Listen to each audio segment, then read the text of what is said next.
कहते हैं, तू सोने से पहले सबको माफ कर दे, मैं उठने से पहले तुझे माफ कर दूंगा।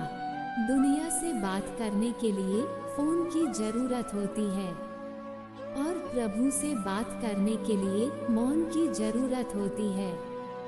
फोन पर बात करने पर बिल लेना पड़ता है और प्रभु से बात करने पर दिल देना पड़ता है। मोह माया में फंसने वाला बिखर जाता है और ईश्वर से जुड़ने वाला निखर जाता है। भगवान के पास दो शक्तियाँ हैं, एक है माया और दूसरी है भक्ति। जब कोई भगवान के समक्ष जाता है और भगवान को प्रणाम करता है तो वो पूछते हैं, बोलो क्या चाहिए, माया चाहिए या भक्ति चाहिए। भगवान बोले, देखो दोनों में एक ही अंतर है।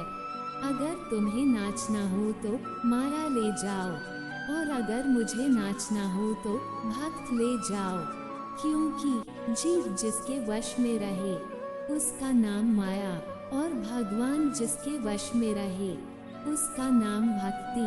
भगवान के राज्य में समस्त संसार नाचता है, जबकि भक्ति के राज्य में भगवान स्वयं नाचते हैं। इतनी ऊंचाई न देना प्रभु कि धरती पराई लगने लगे, इतनी खुशियाँ न देना प्रभु कि किसी के दुखों पर हंसी आने लगे। नहीं चाहिए ऐसी शक्ति जिसका निर्बल प्रयोग करूं, नहीं चाहिए ऐसी भाव की किसी को देख देख जल मारूं। ऐसा ज्ञान न मुझे मत देना अभिमान जिसका होने लगे, ऐसी चतुराई भी न देना कि लोगों को छलने लगूं। किसी ने पूछा भक्ति क्या है, बहुत ही प्यारा जवाब, भक्ति हाथों पैरों से नहीं होती, वरना विकलांग कभी न कर पाते। भक्ति नहीं आँखों से होती है, वरना सूरदास जी कभी न कर पाते। नहीं भक्ति बोलने और सुनने से होती है, वरना गूंगे बहरे कभी न कर पाते।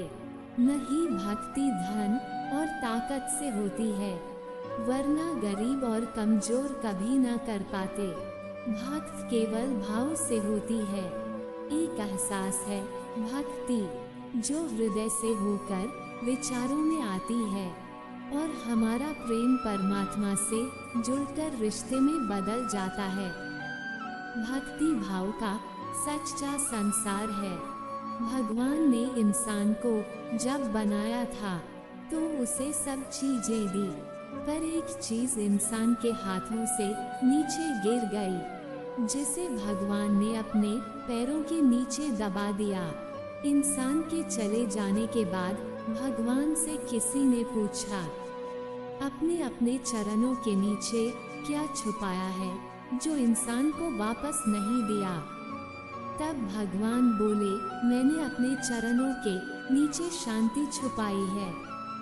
इंसान सदैव इसके लिए तरसता रहेगा, वो हर जगह इससे लड़ेगा पर नाकाम रहेगा और आखिर में उसे यह मेरी चरणों में आकर ही मिलेगी।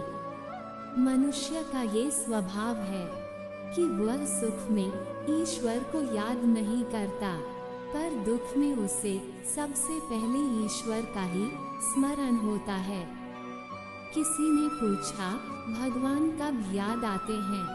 उत्तर मिला, धर्मात्मा को हर समय, पापी को मृत्यु के समय, चोर को पकड़े जाने पर, गरीबों को भूख लगने पर, धनी व्यक्ति को बीमार हो जाने पर, कंजूस को पैसे को जाने पर, किसान को वर्षा न होने पर और मुसाफिर को ट्रेन छूट जाने पर, व्यापारी को नुकसान हो जाने पर, विद्यार्थी को परीक्षा में असफल हो जाने पर, इंसान को विपरीत परिस्थितियों में ही भगवान याद आते हैं। दुख में सुमिरन सब करे, सुख में करे ना कोया, जो सुख में सुमिरन करे, दुख काहे को होए।